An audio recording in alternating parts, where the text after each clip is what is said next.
Yeah. All right. What's going on, everybody?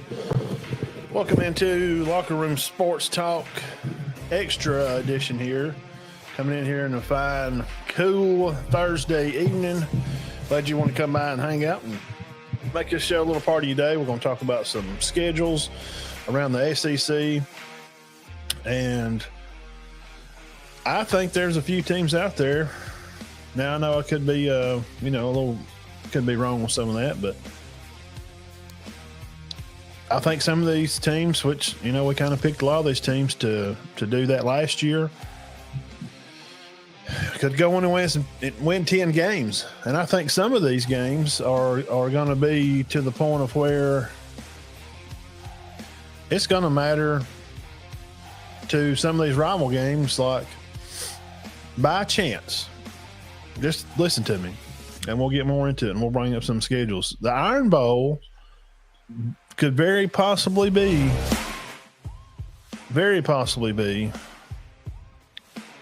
the chance for Alabama and Auburn to win 10 games.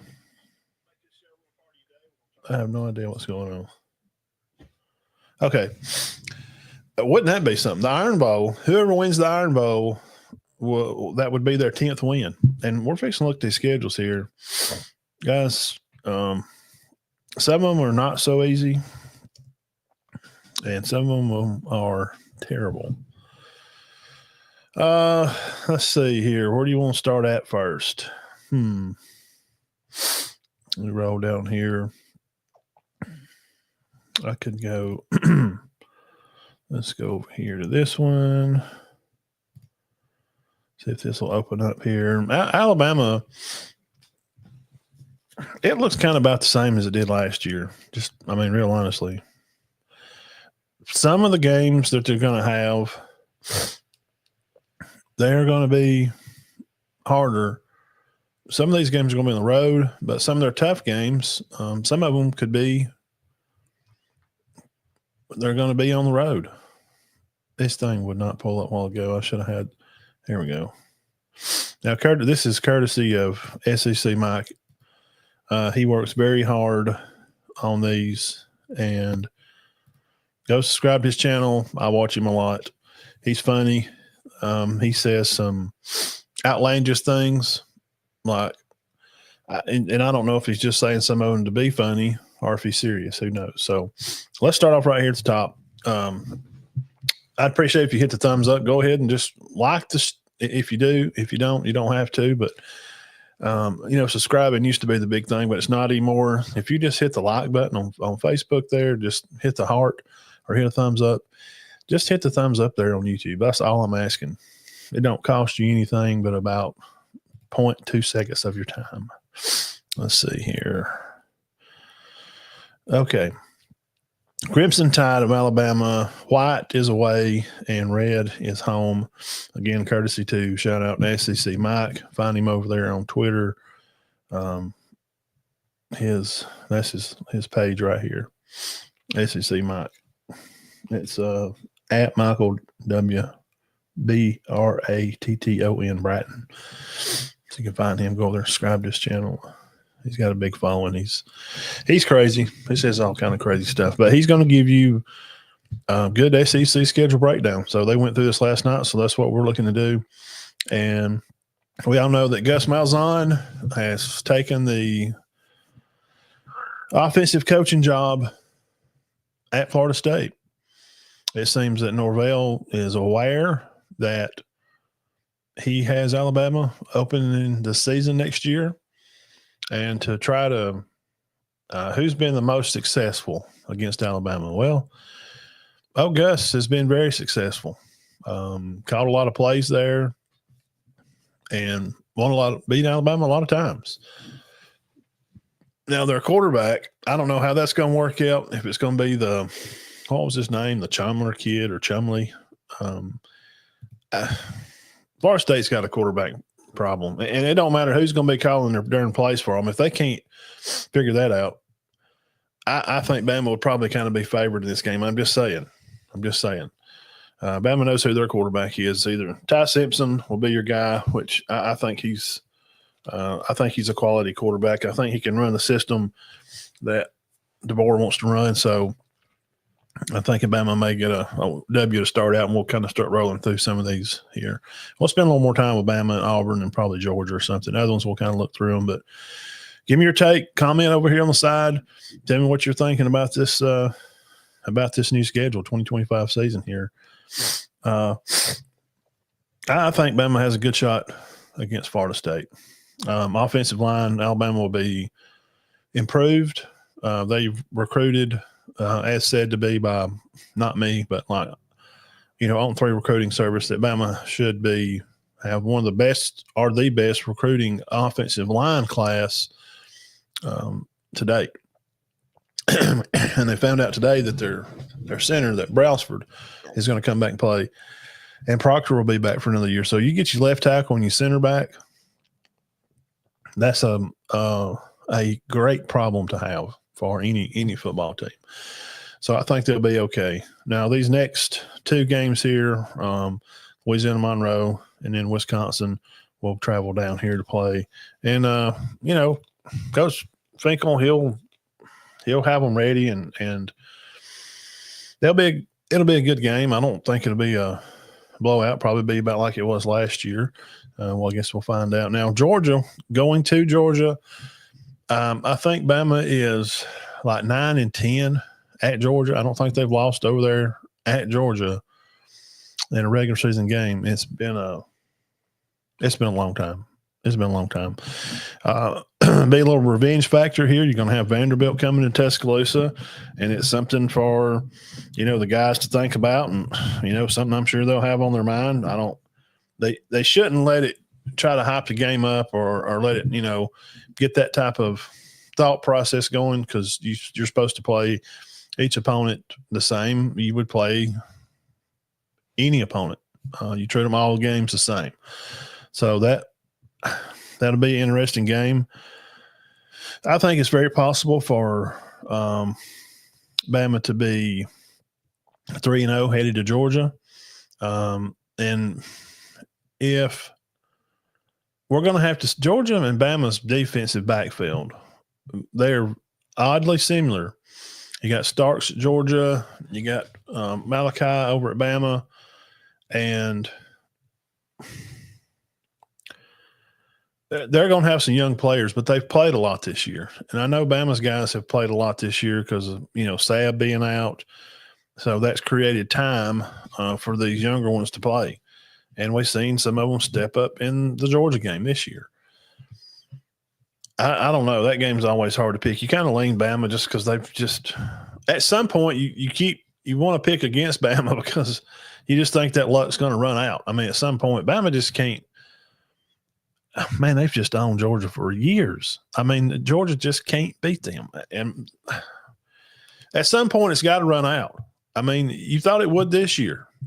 I mean, they have a shot at the end of the game there to win the game, and the Beck throws a pick.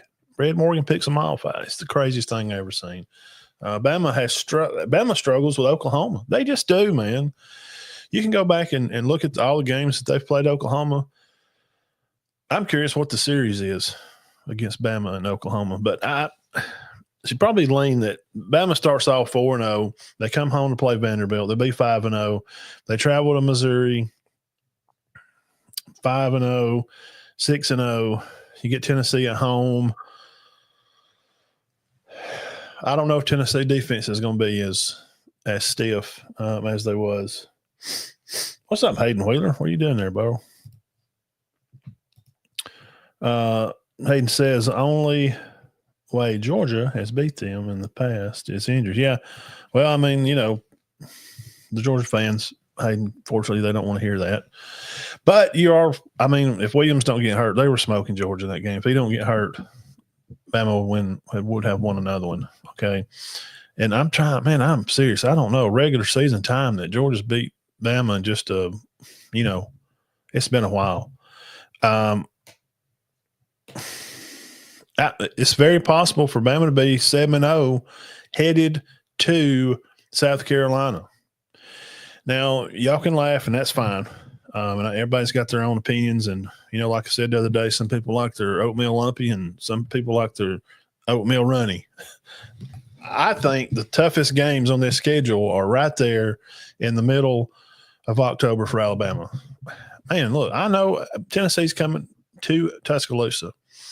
And Bama's been money against Tennessee at home in Tuscaloosa. But I'm curious. I need to see more from Tennessee and how they play in this offseason, which is not going to have a lot to do with them, coming in and playing Bama and Tuscaloosa next year. It's not, because a lot of those players are not going to be there. Tennessee's defense has kept them in these games because they've done what you do in football, what is tried and true. What is tried and true? Hayden Wheeler, as good as anybody. What is tried and true in winning football games? What do you have to do? Control the line of scrimmage by running the ball and play defense. So you run the ball, play defense, and you run the ball by controlling the line of scrimmage. And Tennessee's done that very well this year. Dude, Sampson is 1,700 yards. We got awards we can go through here in a little bit. Talking about, SEC players of the year, that type of stuff. But not all these guys are going to be there, man. Nico's going to be back for Tennessee. Jalen's going to be moved on. And I don't know if Ty's going to be the starting guy or if Keelan's just going to come in and start for Bama. But this right here in the middle, man, dude, this right here. Let's pull this up on there. This is going to be – why did it not work? Come on, bro. Work with me. Oh, it's delayed. This right here, that middle right there in the middle of October is going to be that's going to be a tough time. That is going to be some very interesting football for Alabama. Right here in the middle of October. And you just go travel to Missouri. I don't think they're going to be, they're not going to be blowing people's doors off next year. I don't think that at all. So, what do you think? Do you think that Bama can come in this and be, be undefeated at all in any of this? Wow, what is this thing doing? What do y'all think? I think it's a very high possibility. So if we'll say win here, that's wrong. Say Alabama can beat Florida State. I know Gus Malzahn's going to be there, and he's going to cause some trouble. They get this. They get the home win. I'm just picking Georgia. Let me tell you why I'm picking Georgia. I'm not really saying that. I'm just picking Georgia to win this game because they can't beat Alabama. I mean, they just hadn't. I mean, I don't know what else to do. Vanderbilt's going to be a different team next year. Now, they're going to go out and get some players, and I think a lot of that 56-6 crap with Vanderbilt versus probably anybody, I think that kind of stuff's probably about over. Missouri, I don't think they're going to be real great. These two here, man, I don't know. I can't even pick it. I don't even know what to put there. I'm serious. I don't even know where do you even go with that?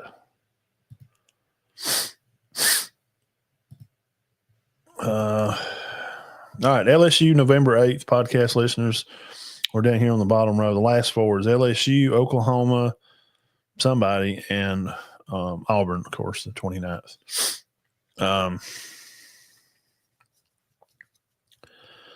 Well, there is news. It is at Tuscaloosa. Now, LSU better figure out the run game, and they do have some good recruits coming. They're going to finish with a top recruiting class. Nussmeier is coming back. LSU is getting their quarterback back. What's up, Carson? South Carolina was an anomaly. Them boys ain't like that. Hey, look, man, they're going to be quality next year. I think these games right here, man. I don't see Oklahoma getting any better at all. So I guess what I'm saying here is the games I'm marking, And y'all tell me. I mean, we all have opinions. What's the toughest games on the schedule next year for Bama?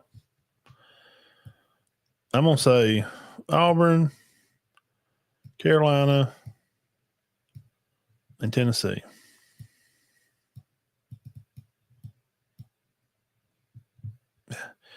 And I know these games being away or home or, man, that it does help when you're playing home or away. It does. I mean, it definitely makes a difference.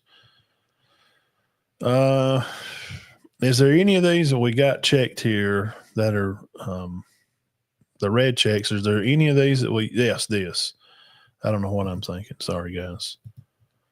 The only reason I put Georgia as a check win is because I don't know. Until they prove me different, I'm just going along with thinking that Bama takes care of business and beats Georgia like they usually do. I'm just saying. Okay. Gus is at Florida State. What up, Stevie? Yeah, South Carolina, Georgia, and Auburn. South Carolina, Georgia. Well, I agree, Stephen. I think Tennessee too, man. It's at Alabama. I'm just not sure.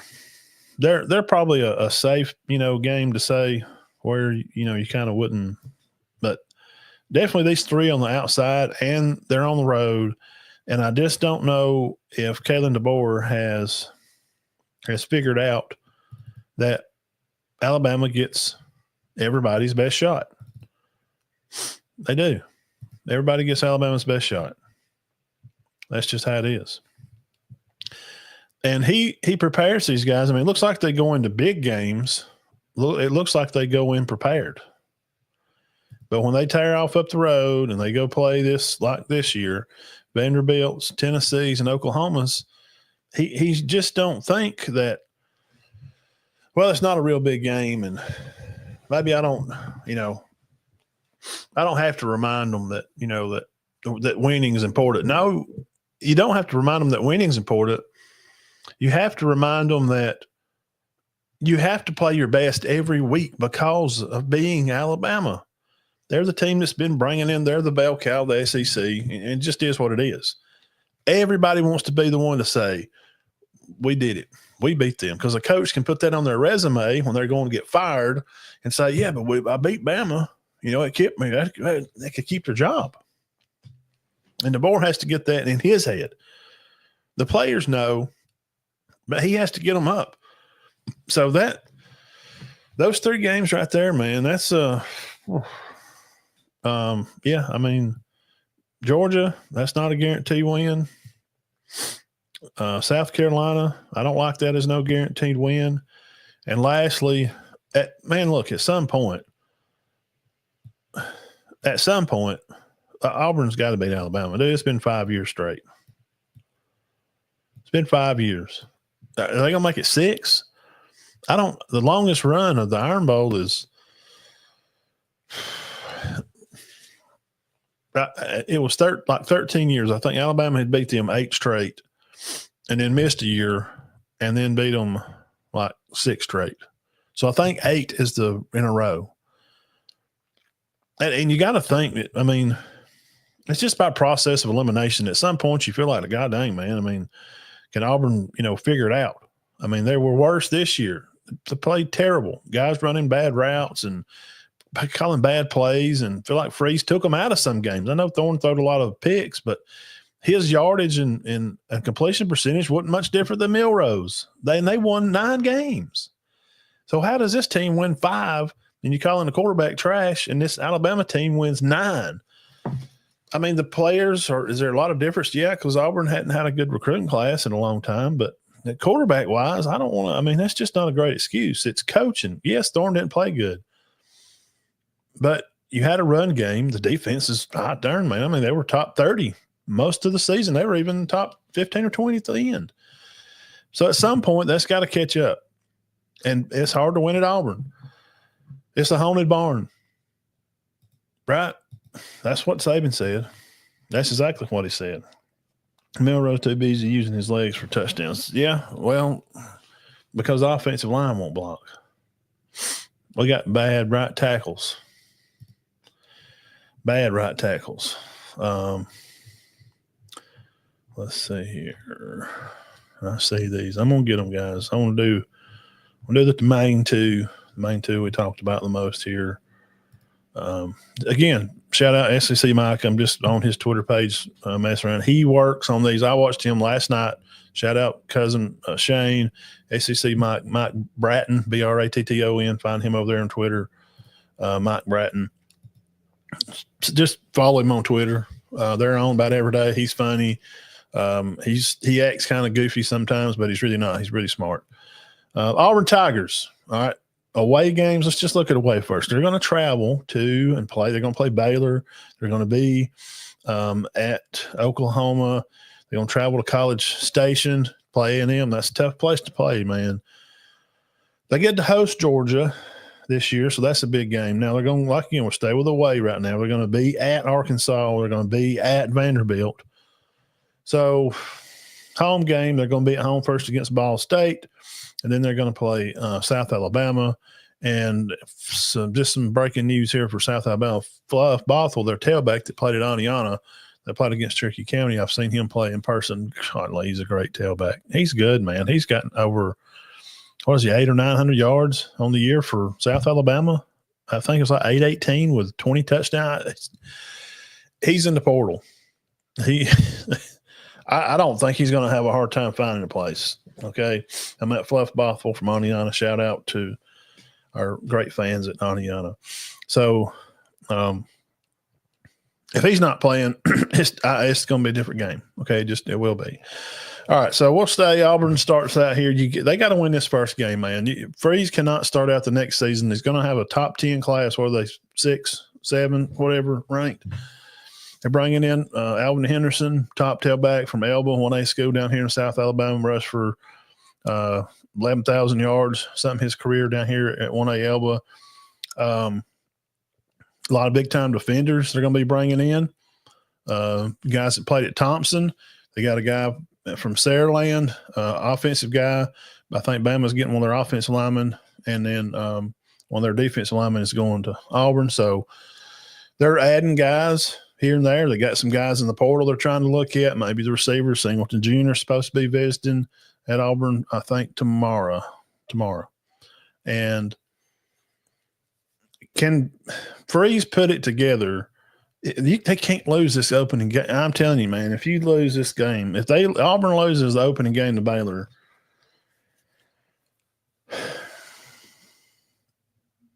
I don't know, man. We're talking about you may start the fans are already leaving. There was games last year, man. I watch their games, and I keep up with their recruits, especially all the in-state recruits, because I cover a lot of high school football. I watch it here. I think you just can't, man. I don't know. What y'all got? Is there a chance that they blow this one? Maybe. I mean, I'm gonna give them a win. Let's give Auburn a win here. All right, 1-0. Well, this thing is so slow. 2-0. 3-0. At Oklahoma, I don't think they're going to be real good next year. I just don't, man. I just don't. I don't think they're going to be real good. At A&M, I don't know, man. I think the A&M's going to be good again next year. They had a great season. First year coach, man, they're coming in winning some big games. We went to Auburn, laid an egg, but I think there's going to be a little revenge there. I think they lose at A&M. They come home. Does Auburn beat Georgia for the first time in oh my God, man, I don't even know when.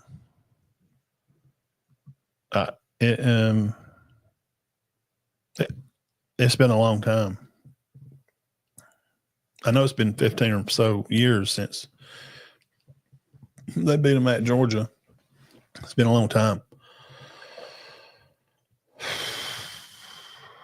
Man, it's hard to say because you're not going to see those same players. The same guys that's at Georgia, I mean, a lot of those guys at Auburn, too, they're not going to be there. Auburn's going to have a different tailback room. They're going to have a different quarterback. Their offensive line is going to get tweaked some. Defensively, they're not going to be worse. I don't think. They have some young D-backs, kind of like Bama. They've played this year. I don't know, man. They just hadn't beat them so long. So they'll be 4-2, 5-2, 6-2,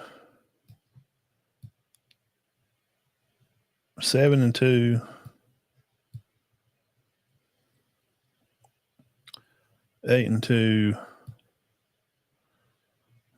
9-2. They could very easy, but I picked. That's a scratch game, man. I don't know. At home, I just don't see how Bama could just continue to beat them. They're going to have a good team next year, but so now it looks like they got a shooter's chance, just a rough look. If Freeze is not an absolute joke and a pathetic, I don't like him now. I don't care where he's at. I don't care if he's coaching at Flacco Community College in South Texas or if he's at wherever he was. I'm not a fan. Just not. And I can't help that. I don't like Bobo either. I'm just not a fan. They got a good shot to win in 10 games, and the Iron Bowl being their 10th win. Serious. What's up, Mark? Deuce is the same old. He's raw, but he's a Kenny. Yes, Deuce is very athletic. Lagway didn't need a year. He could have started this year before the season would have been different. Yeah, I like him, man. He's a fine football player, and we'll look at Florida's schedule too in a minute. Florida's going to improve, man. They even picked up some recruits here late. So, this is just off the cuff, dude. We ain't even played bowl game. It's still 2024. We won't even have a good guess at this. Probably till I wouldn't have a honest guess. We're just having fun. We're just basically showing you the schedule of who your favorite team's going to play, and then we're just kind of talking some crap, about which games we may think they may be able to win. The Iron Bowl could be a 10th win for either team, Auburn or Alabama. We just looked at it. Now, which of these games could go either way, for them? Which ones could just go like it's not going to be a sure thing.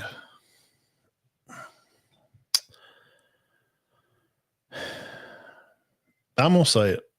I got a sneaky feeling that they could possibly put a little green circle on Georgia. There's a possibility, man, that at some point it's going to happen.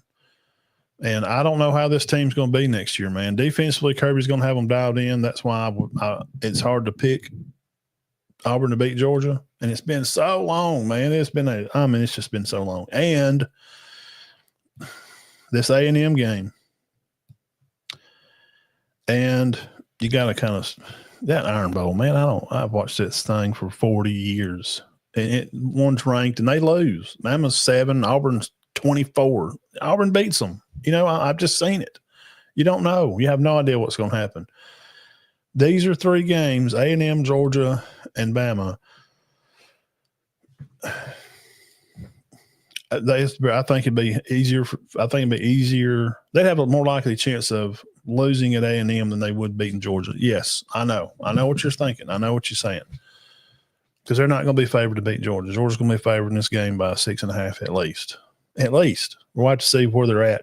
If they're coming in 1, 2, 3, 4. If they're coming in 5-0 and they're coming back home off of A&M game and they're 5-0 coming home to play Georgia, and we'll look at Georgia next, see where they're going to be at. Because their schedule's that's a little tough. It's not it's not Oklahoma tough. Golly, man, that's terrible. Oklahoma, woof, they piss somebody off. It's terrible, man. It is bad. Bad. Let's see who's this. All right, let's look at Georgia. Them Bulldogs. So right now, I mean, Auburn should be a solid 8 next year. Bama could probably be where they're at again. They'll be a solid 9-win team. They could go to the Iron Bowl and be their 10th win, or Auburn could go into the Iron Bowl and that'd be their 9th win. That's very possible. That's very possible. Very possible. Okay, the Georgia Bulldogs, they're going to start out the year and play Marshall. That's a win. Austin Peay win. Tennessee at Tennessee. Boy, they just keep an eye on that one. They play them good, man. I mean, it's always a good game. Put a little green dot on that. That's going to be that'll be something to keep your eye on, guys, for sure. And Georgia's at home playing Alabama again. This is the same thing. It's the kryptonite to Georgia's Alabama, man. They hadn't beat Bama. It's been a long time. I don't even know. Kevin Daniel, if Kevin's on here, he would tell me it's been a long time. I don't know. Probably not. Surely they could beat Kentucky. There's that Auburn game, man. It's at Auburn too. You know, I mean, at some point it's going to happen. You're going to put the big green circle on the side over here. Ole Miss. This is a tough stretch, man. I mean, just take a look at this. These three right here. Talking about Georgia here. October 11th. Auburn. Next week. Ole Miss.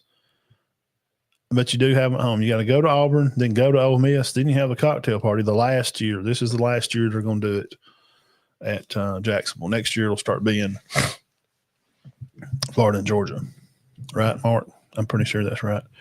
Georgia's 1-9. I know in the last 10 versus Bama. I mean, it just seems unlikely. It just does. And I ain't crazy about Georgia. Better. They got 2 receivers coming. I talked about this some Tuesday night. They better figure it out. They need some kind of receiver, and they need a quarterback that can move around. All right, so this stretch here for Georgia, October 11th, you're at Auburn. You come home and play Ole Miss, then neutral for Florida. What about – is there any chance Mississippi State's better next year? I mean, I've seen their quarterback jumped off in the portal, or their second-team quarterback. Lashley's their coach, right? I think he's a good coach, man. I would be really surprised. I'll just say this. I'll say this. I would be surprised if Mississippi State's worse, or even I'll be surprised if they don't improve next year. I mean, Mississippi State. Well, we can look at their schedule last, but they should have a great chance to. And they'll win six games next year. You'd think. Now, November the 15th, we're working in towards this Thanksgiving week. Georgia gets to be home and play Texas, and right now, Texas is over, man. They can't beat Georgia. They're struggling. So there's another win. I guess that's some kind of Charleston Miners or something to win that game. And Georgia Tech, man, don't laugh at me. That's the same thing with this Auburn game, bro.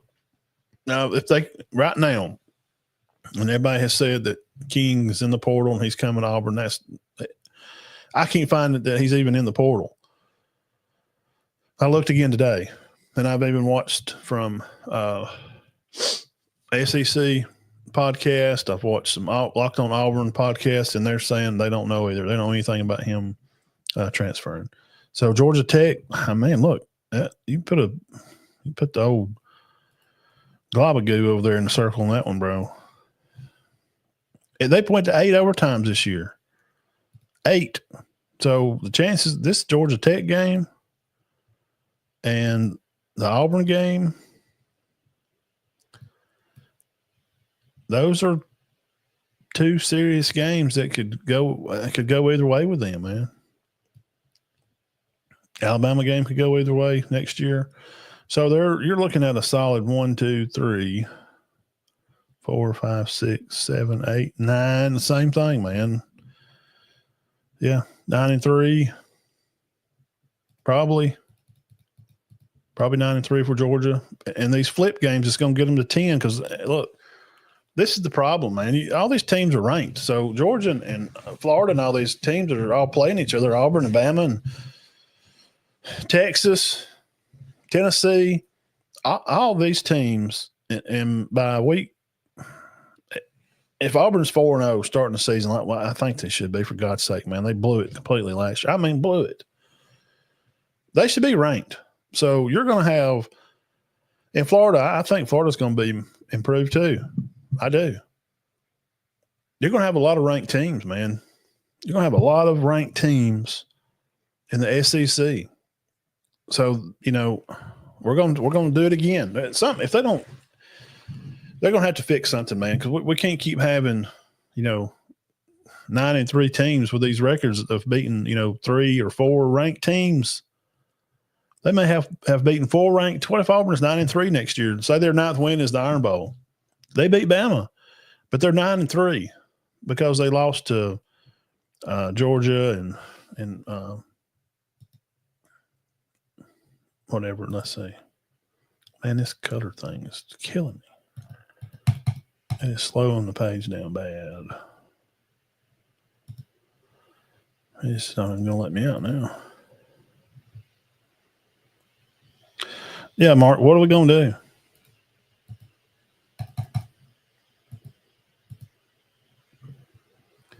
So, you get down here with Georgia and say they're, what if I can't use them because they don't even play a conference game for their last conference game is November 15th. So, if the 9th win for Georgia is an 7 overtime wins next year, say it's 7 overtimes, and their 9th win is Georgia Tech, and they lost, what if Georgia loses to a 20th ranked Florida, 18th ranked Auburn, and a 12th place Georgia? What do you do then? Try star. We're fixing to look at them. Fixing to look at that. That's the old Tennessee balls. So, what do you do with these teams? What do you do with if you got a 3-loss team? What are you going to do? And, Auburn's last loss, like I said, is Auburn's last win. Say Auburn's 9th win is versus Alabama or Tennessee. Let's use Tennessee, for example. Let's look at their schedule. They're going to start at Atlanta the 30th, going to play Syracuse. The community tried is tired of this. I know, Mark. And that's Alabama's fault. It's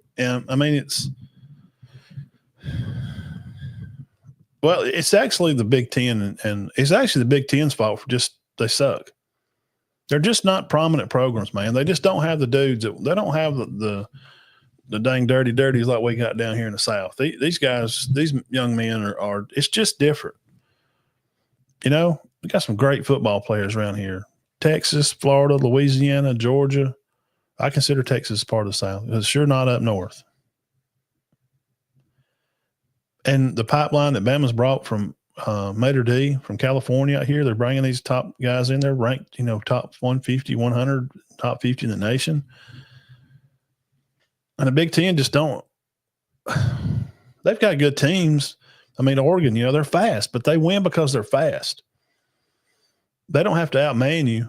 They got an old, accurate quarterback. They got Tay Harris as a slick receiver that is a Devontae Smith number 2. He's small. He's fast. You give him the ball in space somewhere moving. He's going to score, man. He's just that's just how he is. That's his style. But what I'm tired of this, if Tennessee right here, end of the season, what if they lose? This is their 3rd loss. If they lose to Vanderbilt, say they've won 1, 2, 3, 4, 5, 6, 7, 8, 9. So if they've won 9 games and they've lost to Georgia and Bama, and they've got 9 wins, they beat a number, say Tennessee's ranked, 16. They beat a Florida scored late to beat the 19th ranked, Gators. They're ranked and say Florida's 1-7 at this time of the year. You got good football teams. And they go to Vanderbilt and just they got them come over there and they got the big head, or maybe their quarterback got hurt and they got Vanderbilt coming in. That's their third loss. You're going to really put them out after they lost a close game to a number 18 Florida, number 12 Bama, and a number 8 Georgia. Really? You're not. Oh, that's 3 losses. They can't get in. It's got to be fixed, man. They've got to fix this. You can't say guys can't come in if they're just because they have 3 losses. I don't want to hear that. What am I doing with my water? Okay. Tennessee, old floppy top. TriStar. Syracuse. Eastern Tennessee. At home for Tennessee, September the 6th. They'll be playing Little Brother. Now,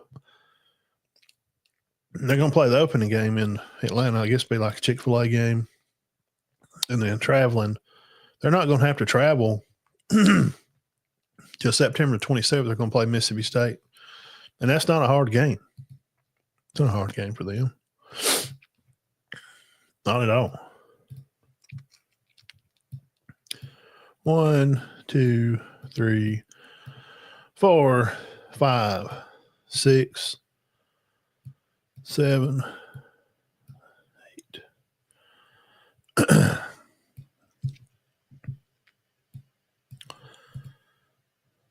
Good Lord, man. Why is this thing? You can't see nothing on this orange.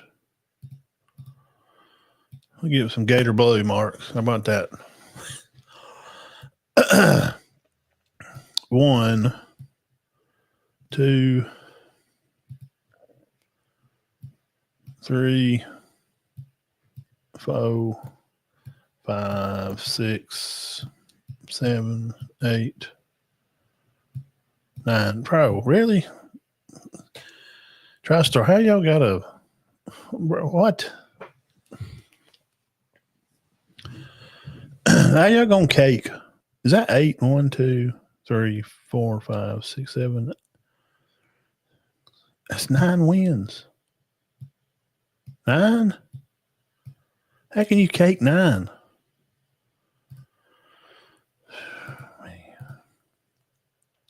So the only toss-up, guys, looks like to me, the tough games for Tennessee, like it always is. They could have a terrible season and go 9-3.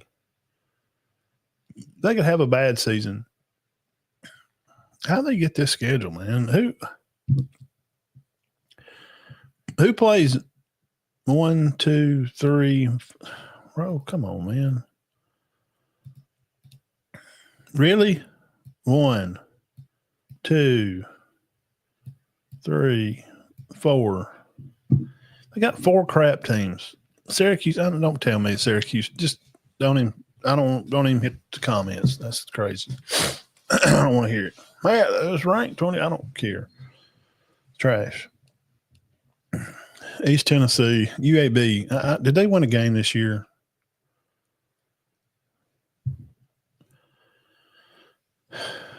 New Mexico State. Tennessee, congratulations on making the SEC championship next year, unless you're just absolute lunatics. There's no way. If these 3 right here in the middle, September 13th, they play Georgia at home. Think they'd be favored to win at home. Now they're going to go to Tuscaloosa and to Florida, but if they lose, they're 10-2. I mean, Vandy may sneak one in on there or something. I don't know. You figure Mississippi State's going to be better because they're going to have to travel there, but they get OU at home. New Mexico State's probably their homecoming. Crap, man. Tennessee's got the cake. All right, let's look at South Carolina here. All right, South Carolina Gamecocks. So we've been through. Right now, we're feeling Auburn at 8, Bama 9. The Iron Bowl may be 10 for Auburn, maybe, or Alabama. Tennessee cake 10. Man, they're gonna easy win 9. I mean, they could mess up, have a terrible season, win 9 games. Let's see here. VTech, they're going to start at Atlanta. That'll be a good game. Virginia Tech was supposed to be good this year. They kind of, I don't know what happened to them, man. I did a whole 20-minute spot on them. I had them winning like eight or nine games, and the quarterback just didn't pan out. It just didn't work out like they kind of felt like it would. A lot of these guys are back. You know, their defensive end, Stewart, that was money, bro, was smoking people around the ends, bro. South Carolina's got a good foot. Beamer's playing. He's hot right now, and confidence is king right now in all this. There you go. Breaking news. Thank you, Mark. Dan Mullen, I seen that this morning that there's talk. So Dan Mullen's going to be the coach at UNLV. Dan Mullen's back. He's a good coach, man. He got a shaft. Mark may not. I don't know if are you a fan of him? Because, I mean, he was a Florida guy. I think he's a good coach. He got back in there at Florida when they were in a mess. They were kind of like where Auburn is. Recruiting hadn't been well. They hadn't had good winning seasons. They were in a mess. You guys got to stick it out, man. You can't keep moving coaches in and out. Save that money that you're paying these coaches to leave and buy some players. That's what Auburn's doing. Yeah, Freeze had a worse year. They didn't even go to a bowl. You can't even. They won 6 games last year. That's a terrible season. They won 5 this year, but instead of firing him and paying him $22 million, they're going to spend that $22 on buying a bunch of players and saying, here's a nicer car. Let's see if you can drive this one straight down the track. It's got race tires and a more higher octane horsepower motor with some slicks on the back. And we put you some nice sweetie bars so you don't crash it in the wall. Now, if you crash this one in the wall, you're done.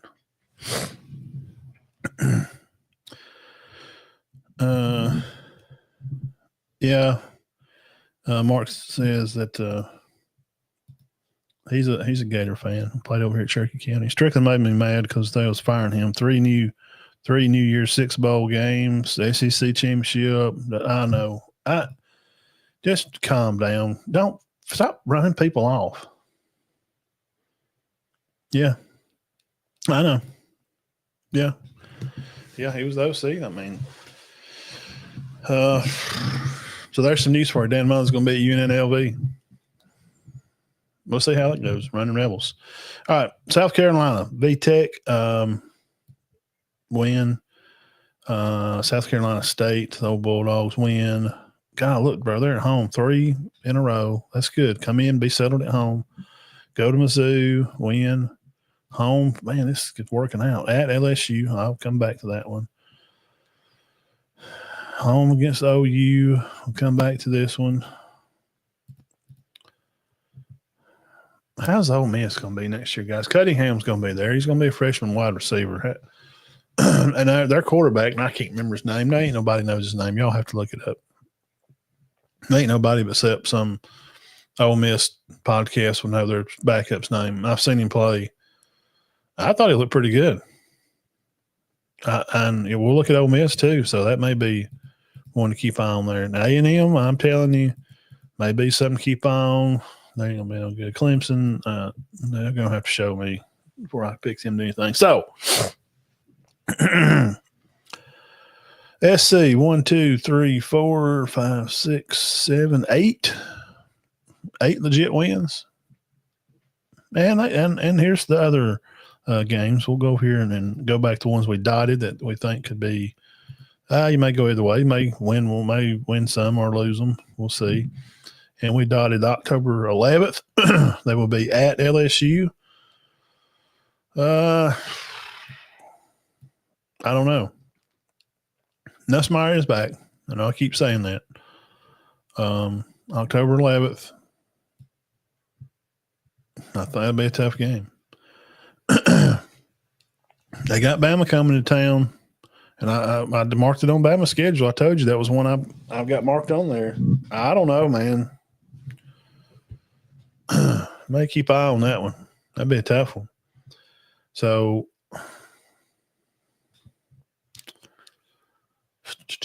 man, they're going to have to go in there and let's just say he wins one of these. So we'll I don't know, man. LSU, they got to run the dang ball. They got to get a tailback. They got to get something going on. Until they can run the ball, I'm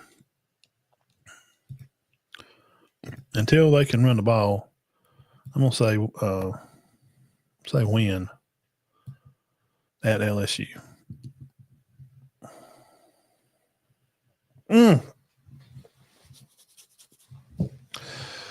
You know how high them guys be flying?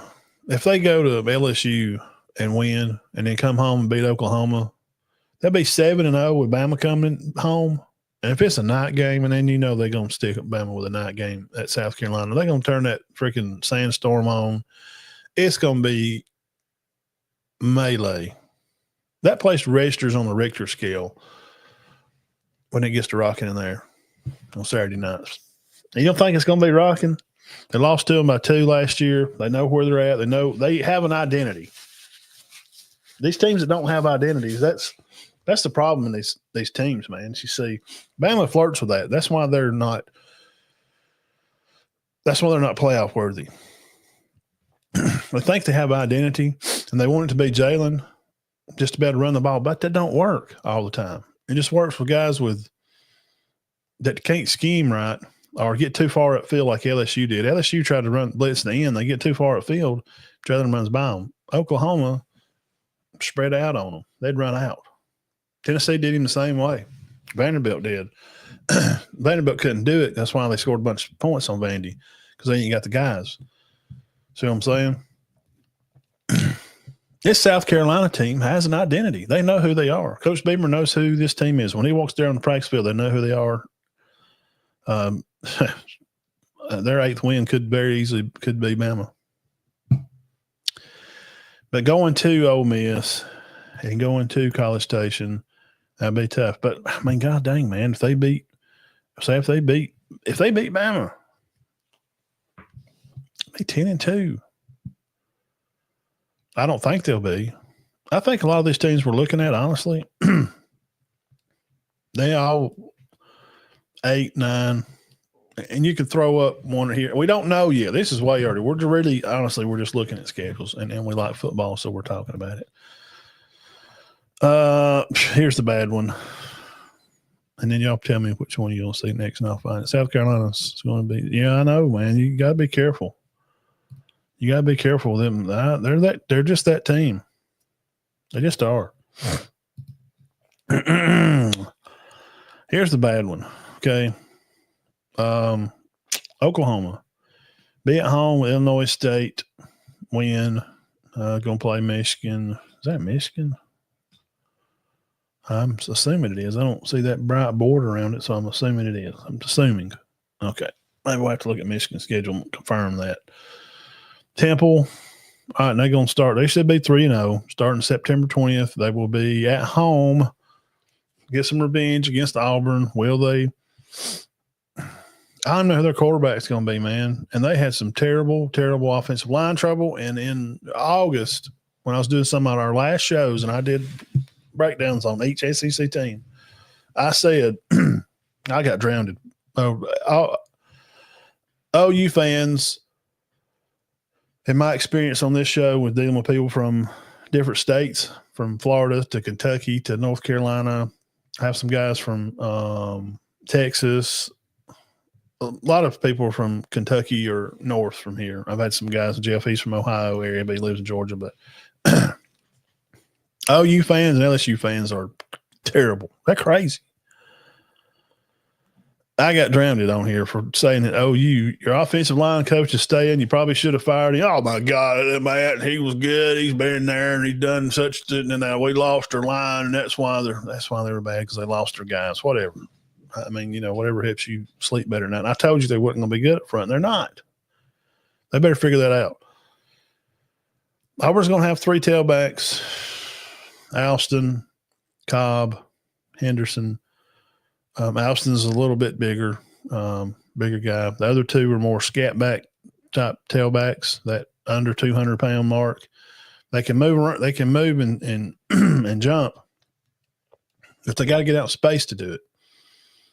And Auburn's still needs to fix some offensive line places. I mean, offensive line is something that you it's a constant work because offensive line, it's the last thing to develop. It just is. Especially when you have an Auburn and Bama both have some new coaches for offensive line here, and it's in Oklahoma. Sure, they're going to fire that offensive line coach. They got to. That'll be an interesting game. I'm in favor. I feel like Auburn can win that. I feel like they can go to Oklahoma and win.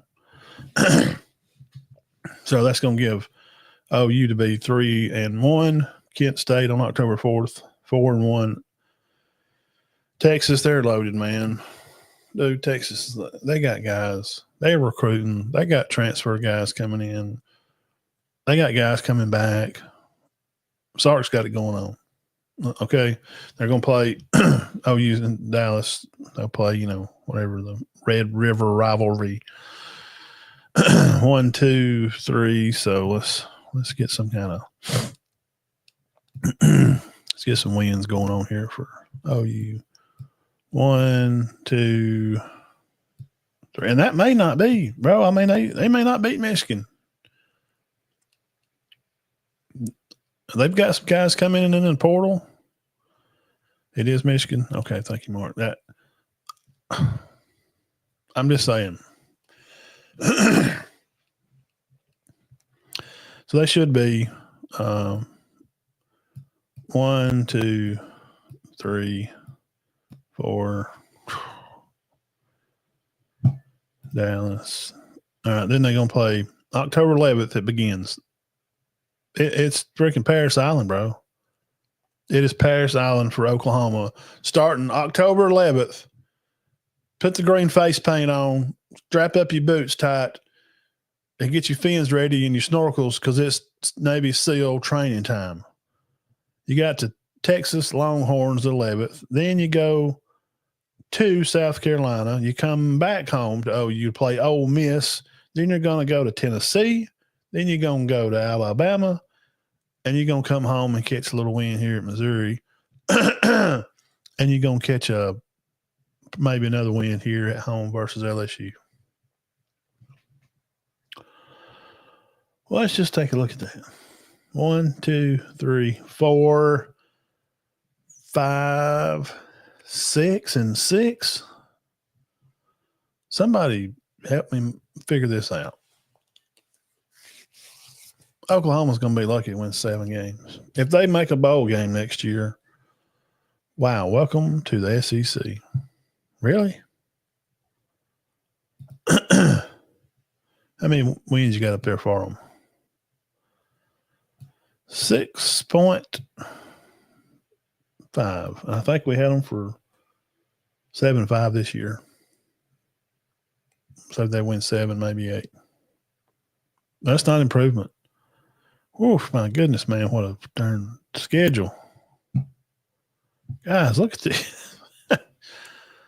Bro, Texas, South Carolina, Ole Miss, Tennessee, Bama, Mizzou, LSU. One reason, you're going to start the season with Auburn. But, you get Kent State. Going to come home and tune up to get ready to. 1, 2, 3. Maybe you beat Michigan. I don't know. 4. Maybe you could beat Missouri. It's 5. Man. They may beat Auburn next year. They may swap. They may swap out with Auburn. For real. Guys, OU is you don't look at Arkansas, you don't look at Missouri, we let them look at Oklahoma, we look at Tennessee, we looked at Bama. A&M, let's check out A&M. The Aggies. It's like they're going to play the Roadrunners. They're a good football team. I know you're laughing right now. That's okay. If that's who that is, I think it is. And then they got Utah State on the 6th, September. Let's see. Well, 1, 2,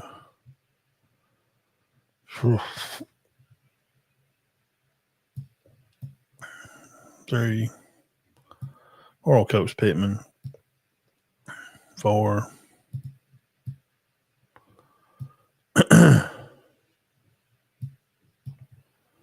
And this thing does this. I don't know why. Just it's a piece of junk. Just a bad app. Let's try it again. A&M starting off August 30th. 1, 2, 3. Mississippi State October the 4th. They got Notre Dame September 13th. Then they are at home with A&M. They may not get their 4th win until October the 18th for Arkansas. November the 8th, they got Missouri. It's a win. Oh, Lord. Guys, what did I just do here? 1, 2, 3, 4, 5. Oh, God.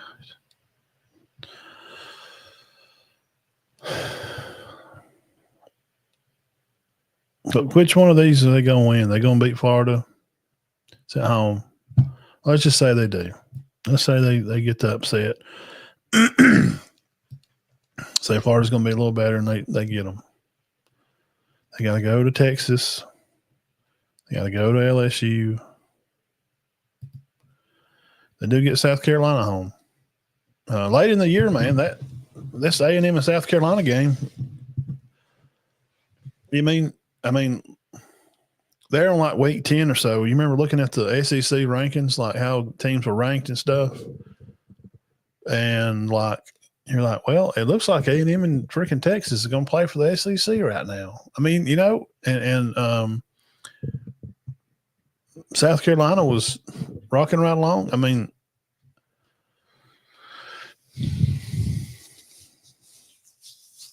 I think it's probably Texas is to lose next year, SEC. Sark's been there. He's won it. I mean, he was at Bama. It's the Saban Disciple Bowl. It's what you're going to get probably every year. Texas and Georgia is probably going to be that way for a little while, but you know, it's Texas cake. You see that schedule? Man, they can loaf and win 10. Golly, they must be freaking loading pockets of Sankey in them. They got to be. So, can they beat South Carolina? I don't know. They beat Auburn at home.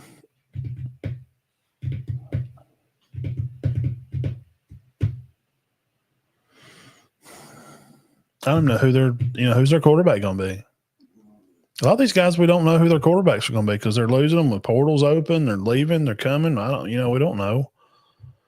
Oh, Lord.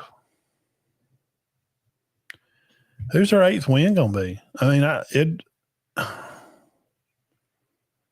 would it be an upset to beat LSU? Oh, man. A&M, guys, y'all got a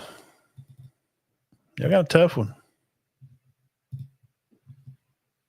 TUFF tough. Vanderbilt, they got Virginia Tech. They're going to play the Carolina on the 13th. Georgia State Panthers September 20th. Utah State 27th. Got Bama. Vanderbilt's going to Bama the 4th of October. Vanderbilt's got LSU, Missouri, Auburn, and Kentucky at home. So they got 4 conference games in-house. Then they'll have to go to Texas this year. And they will be at Tennessee this year. They could all be,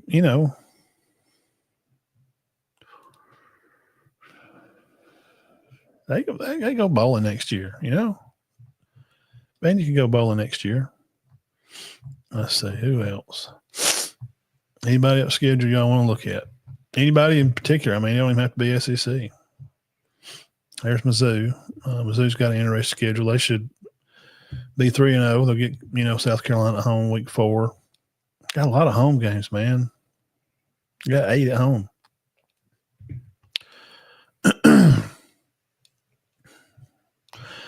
I think things are kind of start getting into a rhythm of kind of NFL like. I think there's going to kind of be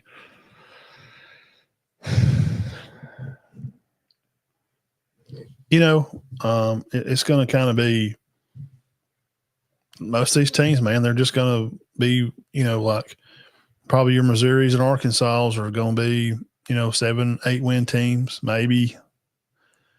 A&M's going to be lucky to win 7. I think Florida will be better. They're going to be in there at that 7 or 8 wins. Auburn probably an 8. Probably Georgia, Bama. It's because of recruiting too, and Auburn recruited good this year. I know, but Bama's recruited good for years and years, and they hadn't been. They've lost some kids to transfer, but it's a lot of places that's being squeezed on because of classes coming in and injuries and positions. So, Bama's probably going to be that 9, 10. Georgia's going to be, probably 9 or 10. South Carolina's going to be in that 8. I think we're fixing to see good games, but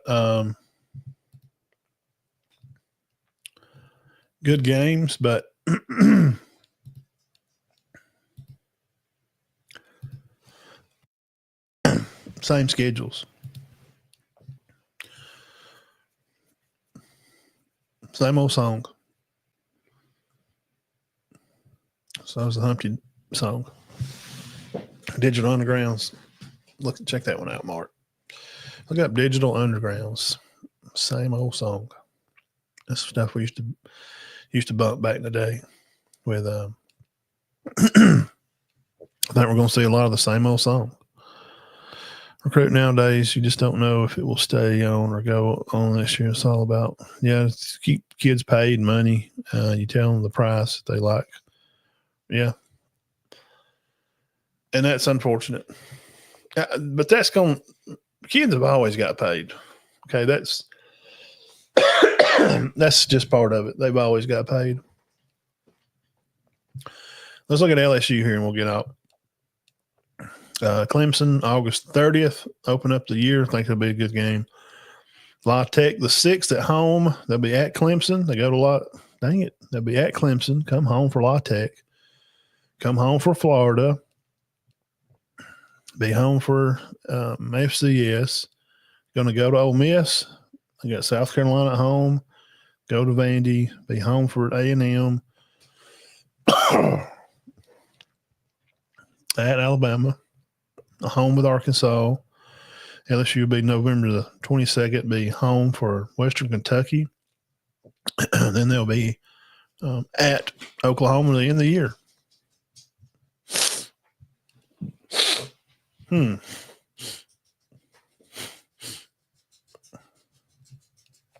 Let's see here. How many they win, guys? Last one.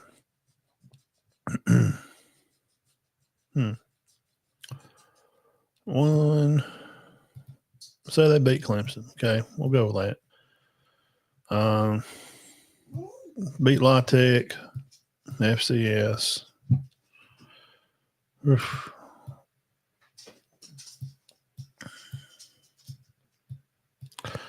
One, 2, 3, 4, 5, 6, 7. 7.5. Just right off the top of my head. Now these other ones.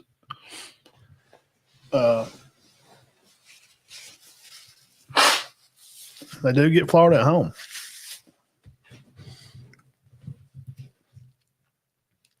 I have to go to Ole Miss. They do get South Carolina at home. We all know it's hard to play in the swamp. And it depends on night games too. They used to not schedule. They didn't want to schedule a lot of night games down there because of the bugs. I read that because of the lights. Because most stadiums didn't even get lights, so they had to play in the day. And it's just hot as crap. But once lights come along, and I watched this whole special about LSU and their stadium and the team and when they started and kind of how the field got made and some of the first coaches, and it's good stuff. I like that. It don't matter if some of these games are at night. That's the LSU Bama game, man. It's always one of them games. It's nearly like an Auburn game. It's just become such a rival. You don't know. It's hard to pick. So out of these assumed losses like Ole Miss, Bama, South Carolina, A&M, Florida, is there any of those we think that they could maybe bump to We don't know. Now Nuss is coming back. Man, I think we had A&M a while ago. We was talking about them maybe winning one or losing one.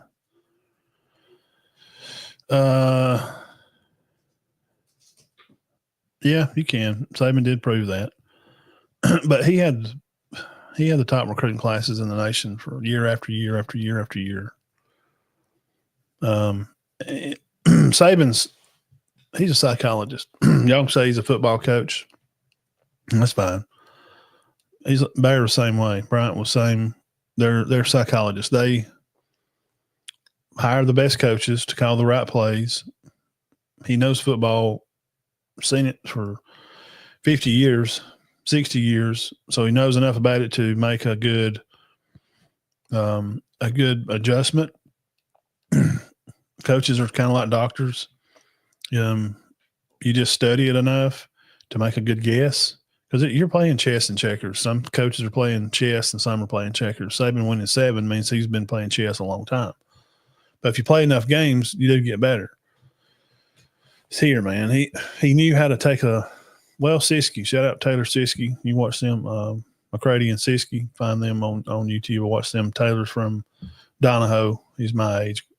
He's from around that area up there in Anniston. Siskey said something the other day. It's just right. I mean, I agree with him with about 99% of stuff. It's kind of weird. I mean, because we're within like a month or two age from each other. It's just It's just a lot of area and how you grew up and how your parents kind of were. I think it's kind of how people have the same kind of thought processes a lot of times. Saban could take a bunch of selfish assholes and put all work them all in the same direction to win. That's what he was good at, man. And Bo Scarborough, he was on the show there with them. And he just, they kind of all agreed. Like, yeah, got a bunch of alphas, by a bunch of number one tailback, number one left tackle, number one right tackle, number one quarterback, number one receiver, corner, number one linebacker, all on this team, dudes, all this emotion, all this egos, and he could put them in the direction. That's what made him successful at LSU too. So LSU, could they flip a South Carolina game?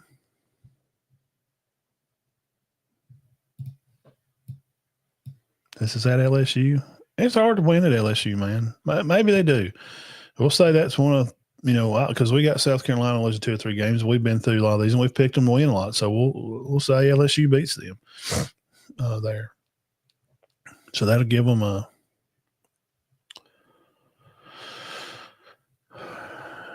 give them 8. They may have to ride the fence with Bama, Ole Miss, Florida. Playing Florida early, that may benefit Florida, maybe. And then let's see who's Florida has. Who's Florida got week 1 and 2? Let me out of here, man. Who's Florida got week 1 or 2?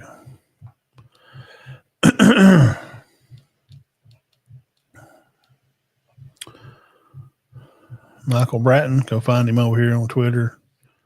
Follow his page. I don't see.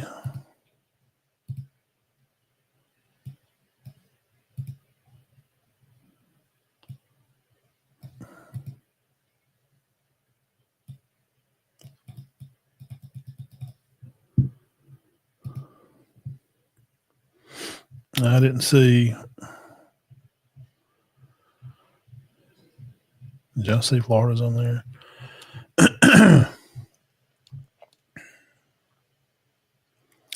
Deshaun Womack headed from LSU to Ole Miss. Darn, I didn't see Florida's. Still don't see Florida. Florida Gator schedule. Where did you go? Not on here. Let's do this then. Well,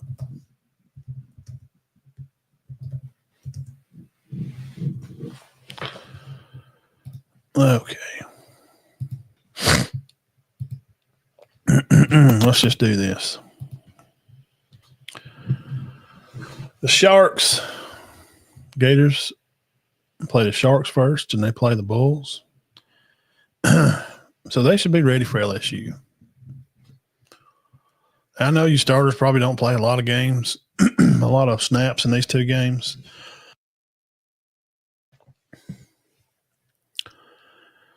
But they're at home.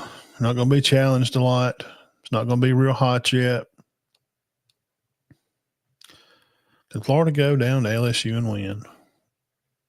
And not be looking ahead thinking about Miami and then their off week? There's a chance, bro. There is a chance. So we're going to beat the Sharks. Let's say they do go win at LSU. We're going to give Florida some love here, Mark. Let's see what's up. At Miami, they're going to have a new quarterback. So they're going to go host Texas at home. They're going to be 4-0. Gators going to be 4-0. And the Longhorns are going to come to Florida. Right there, you see it. At Gainesville. And you can say whatever you want to. And I know Florida ain't been that good. I know they lost some home games this year. I don't know if I would think he has been, but has Sark ever been to Gainesville and played?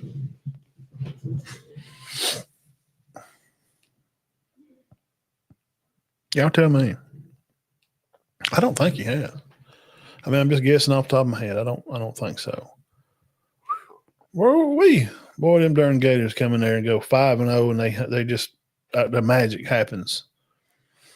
Ben Griffin Hill Stadium. Something happens. Ben Hill Griffin Stadium just lights a match, and something wild happens, and they score late, and Texas can't handle it. Then they go to A&M, and they blow it. Okay. That's something like Florida would do. That'd be 1, 2, 3, 4, 5-1, 6-1, 7-1, 8-1, 9 and then 8-2, 8-3, 9-3. And I was nice there with because these are going to be tough games here, man. You know that. Start digging off these games right here: Tennessee, at Ole Miss, and Georgia, and Texas. And this game going to Miami is not going to be no cakewalk. And I mean, playing at LSU at night ain't easy neither. Florida's got a tough schedule. If they buck up and they play and they get after it and have come in the season playing how they kind of have ended, the season here. They can win eight games. Florida can win 8 games. Honestly, let's look. I mean, just be honest here. They can win 8 games. Why not? Why can't Florida win 8? 1, 2, 3, 4, 5, 6, 7, 8. You see who I got you losing to? Loss. Tennessee, lose to Georgia, lose to Texas, lose to LSU. That's not a bad season, guys. It's not a bad season at all.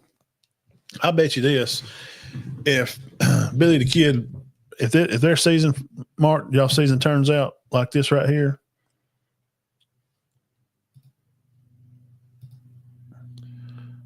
one, 2, 3, 4, 5, 6, 7, 8.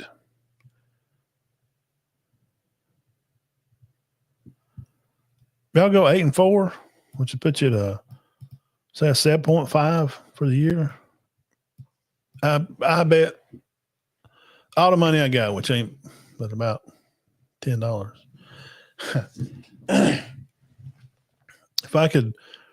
If I'm Nostradamus of college football, and then I get to patch in a special call to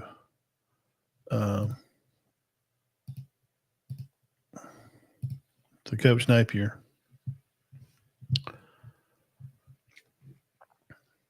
And I said, they say, this Matt guy, man, he's coach, you got to talk to him.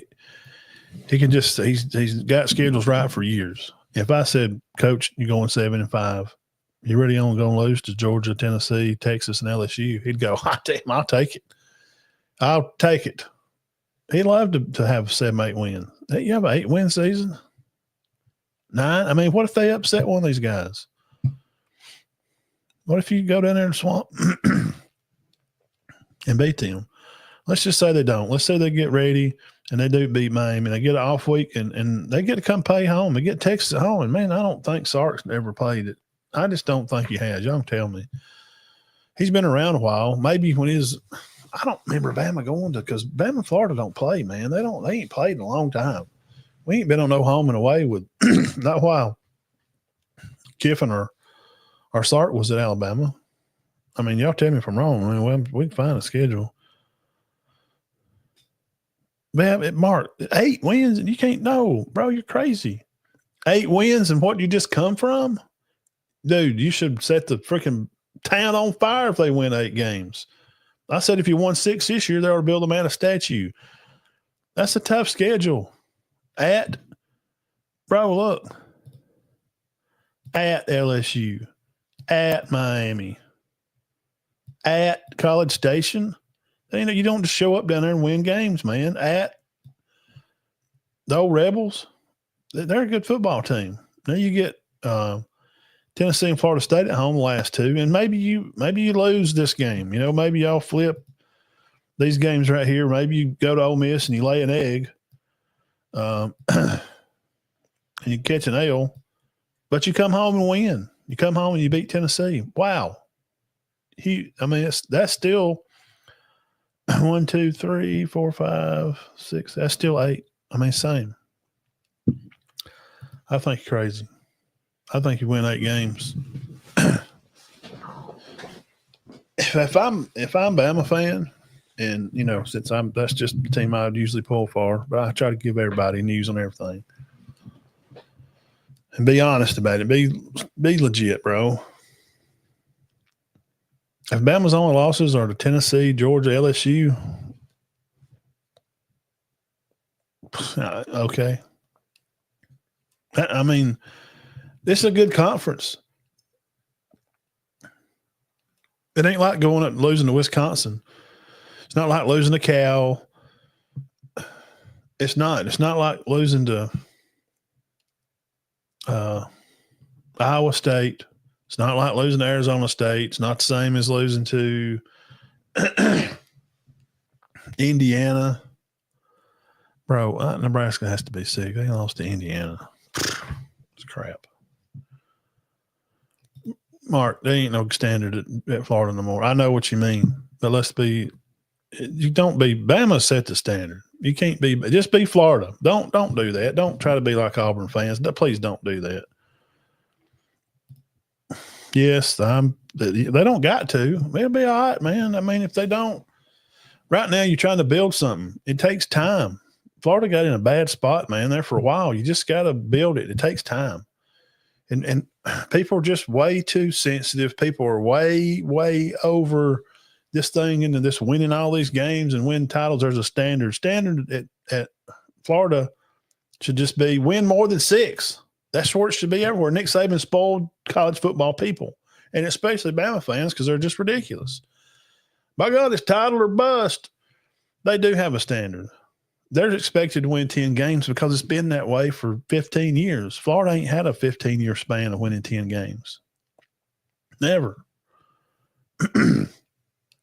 When Spurrier was playing there, and they were beating people. I mean, they'd have, years they'd win 6, 7 games. Those were good years. I mean, they only played like 10 back then, but you know what I'm saying? It's odd if you win 8 games. If you just lost to LSU, Georgia, and Tennessee, those are good programs because they're probably going to be about the same, bro. They're going to win 8 or 9. Y'all are going to win 8 or 9. 8, I mean, 10 is, man, 10 is just impossible. It's hard to win 10 games. I know. Yeah, well, Bama does. Yeah, but that's Nick Saban, man. He's different. He's built different. We got to stop comparing apples and lettuce.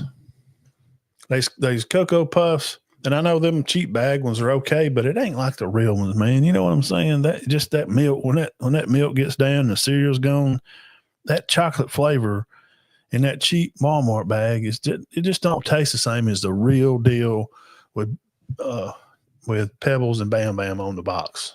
It just don't.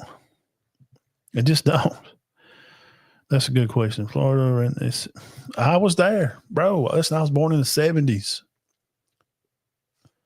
I know about Florida running in the 90s, but there was no like stretches of 10-win seasons. They won the conference. 96. I watched it. I watched them beat Bama, and Bama won it too. And they beat them in the year 2 years before. They beat them 2 years after. There was no real runs, like 5-year runs. It's just freaking Florida. They're just winning it every year. If Florida wins 8 games next year, celebrate. Woo! Blow it up, son. If you only lose to Texas, Georgia, and Tennessee, Billy Napier, I promise you he will say, I'll take it. I'll take it because you get to go to a good bowl game. If you want to get in the playoffs, you're going to have to win 10. 9-3 teams is going to be hard. The only way, if you win 9, you'll have to be your third loss will have to be like probably in the conference. And I think Georgia and Texas they're gonna have a tough run at it, man. For a while, it's gonna be Georgia and Texas, bro. It just is. Will it get back to being Bama and Florida sometime? Maybe. It's just gonna be kind of even, man. This is gonna be AFC, NFC, East and West type. I mean, you're gonna have a lot of teams win 7, 8 games and just have good seasons. Who did I say wouldn't win 6? What are you talking about, bro? I ain't got nobody winning less than 6. It's Oklahoma. Ooh, golly, I did Oklahoma. A&M. Ooh, man, they got some. That's tough. I just put 7.5 on Florida.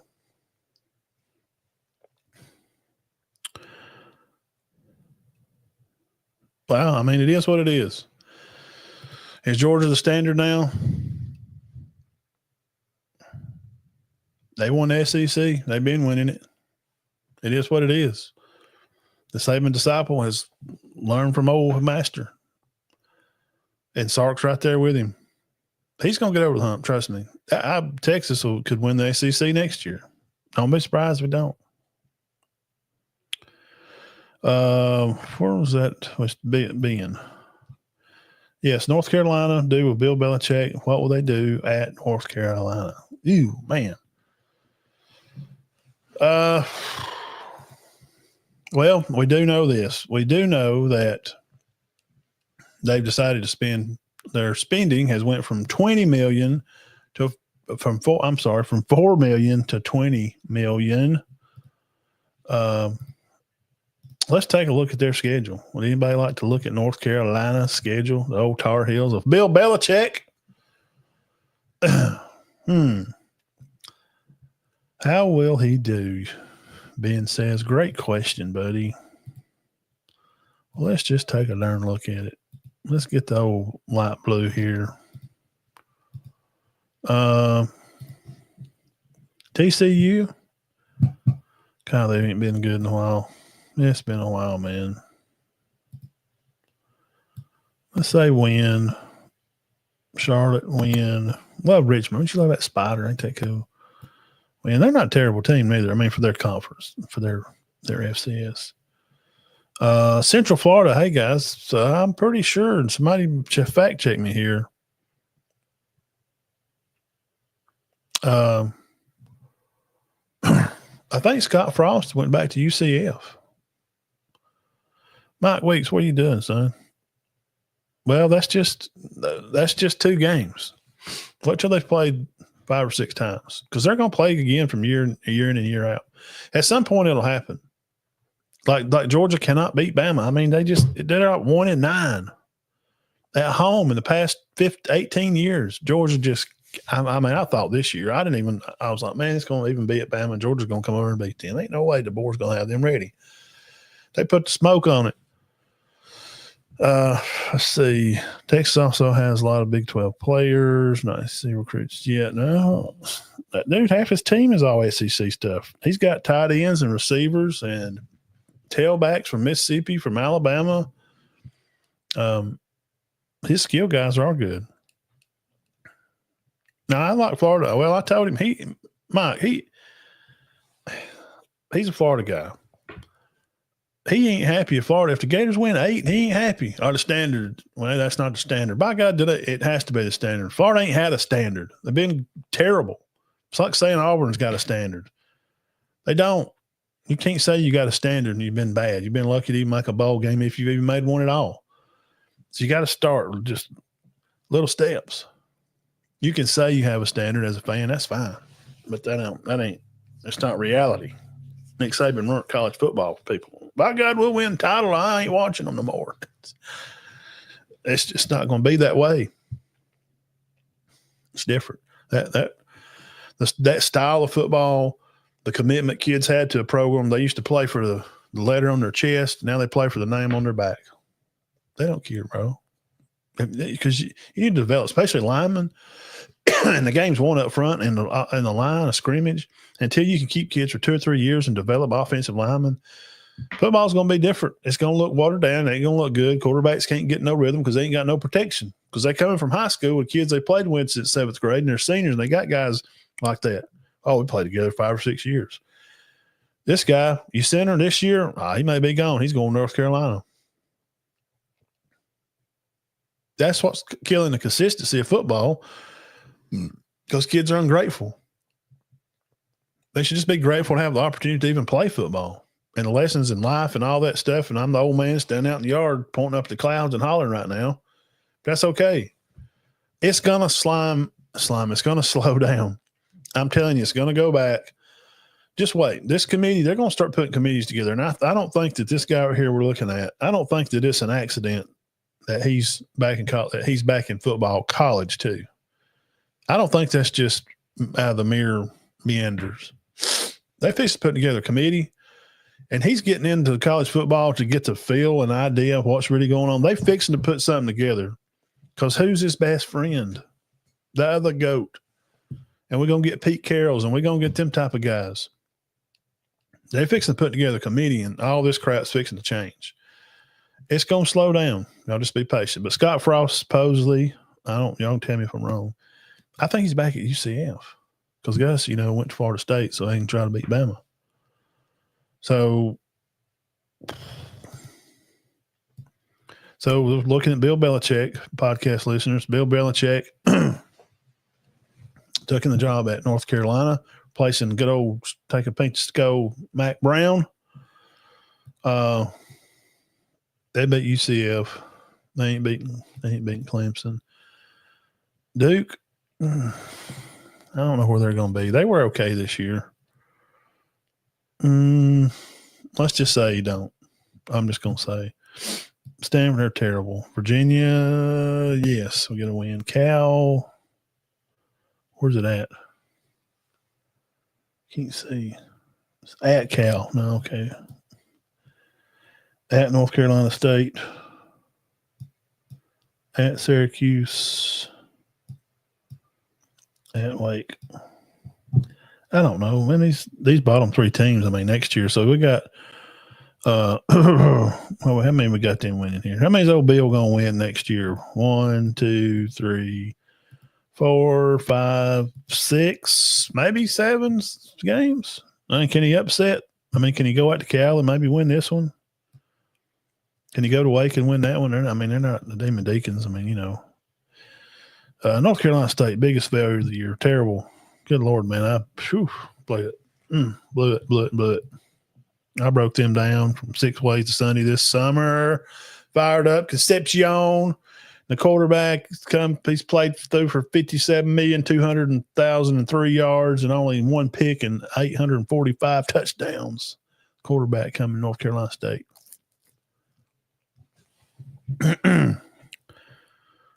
Boy, did I mess that one up. Man, I bragged about them. And I'm admitting it right here.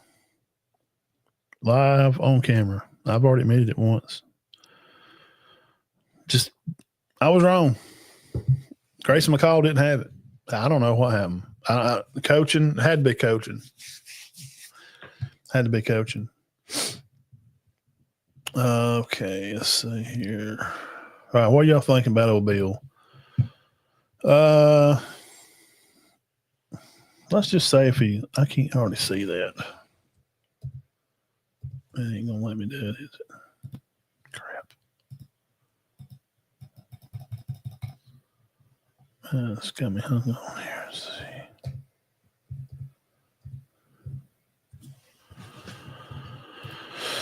I hate when it does this because it don't zoom it in. I mean, it's on 300%. It just don't. Anyway, I can't see what's home and trying to see at Sharks. We got 1, 2, 3, 4, 5, 6. 6 home games. Okay, so he's going to split it. So if he win all his home games, heck, Bill might take them bowling the first year. I can dig it. Scott Frost is back. Yeah, he signed a 5-year deal. Good God, 5 years. Man, I'd buy him a bunch of whiskey, sons. I mean, he was just getting hammered out there in Nebraska. He couldn't handle it. That place is cursed. It's like, I mean, Saban called Auburn the haunted barn. There's some kind of conspiracy. Mike, what is it? What is it that Manny talks about all the time? There's in Nebraska that the guy what is it, Mike? There's some guy. They run some guy off that used to be a player or something at Nebraska, and they wouldn't let him come back to games. And like he said, well, I tell you what, if I can't come back to games, and y'all just shouldn't win no games. Putting a curse on the place. What was his name?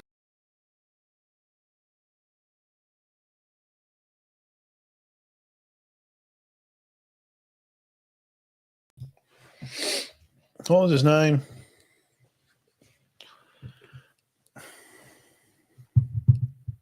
Steve something, or anyway.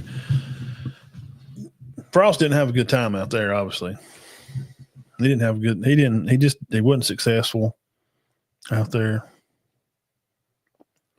Quinn Ewers. He ain't going no transfer portal. Why don't he do that? Y'all got Sportskeeda College? Bro, Steve, stop.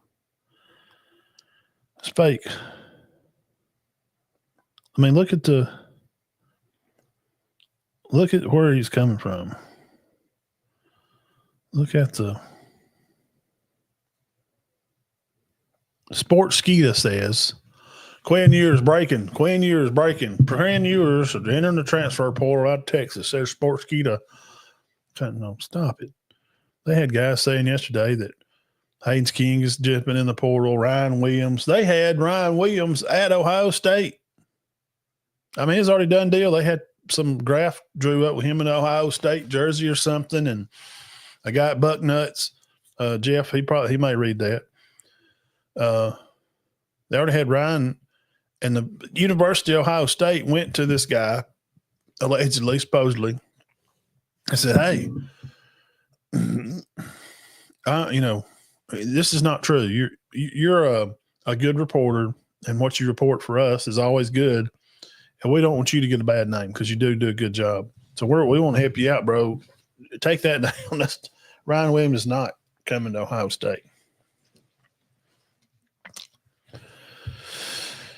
Let's see here.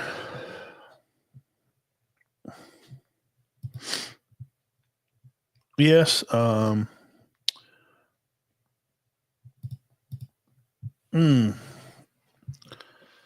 hate it for the guys. Ben says, what do we think about Rich Rod getting hired, back to West Virginia? I don't know, man. I know the same ADs are not there. I mean, there's different people, of course, and that was, oh man, how long ago has that been? Well, I mean, it's got to be 5, 6 because Rich Rod was on the list to come to Bama. I mean, he'd already been in the interview, and they was probably fixing to hire him. They done asked Saban, and he said no. And then Paul Bear Bryant Jr. flew to Miami and supposedly give Saban, allegedly, a blank check and said, just fill it out. Because they got oil money, Paul Bear Bryant Jr., from his dad, from Coach Bryant, from some ex-players that when he was at A&M, the story goes, it's in the book. I read the book about this. One of his ex-players called, and I'm just making telling you a story about how Saban come and how Rich Rod almost came. The story was that Coach Bryant was sitting at a desk, gets a phone call. Hello. Yes. Oh, hey, son, how you doing? Yeah, I'm working out here, Coach, now and selling these stocks for oil. And he's like, and then the book said Baird loved the kid so much. He was, I don't know, one of his linemen or something. He was just such a good kid, and he was selling his stock, trying to help feed his family, and he's new right out of college. So supposedly Bear says, I don't know, give me, I don't know, $100 worth, whatever that'll buy. Oh, gosh, Coach, thank you. I don't know, this might have been 10 cents of stock back then. God, Coach, that's going to be great. I can't believe it. You just helped me so much. Okay, just send them wherever. It don't matter. He just was basically, helping him make a sale. Well, they just sat on, put him up. Well, his son later finds out about this, and this was in the early 70s. And after his dad dies, there in 80, when he died in 82 or so. I think 82 or 3. Then they find out these stocks are worth like a bunch of money. So he goes down to give this blank check to Nick Saban. Rich Rod does not come to Alabama. It turns out in favor for Alabama because Rich Rod would have not won 6 titles at Alabama. Ain't no way.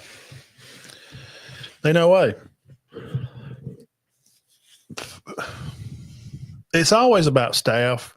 So to answer your question, I'm curious to see what kind of, staff he's going to put together. Is he going to take some guys from JSU? Is he? Now, if y'all want my personal opinion, and you can laugh, that's okay. I mean, trust me, I wore glasses in the 80s when it wasn't cool, so I've been made fun of a lot.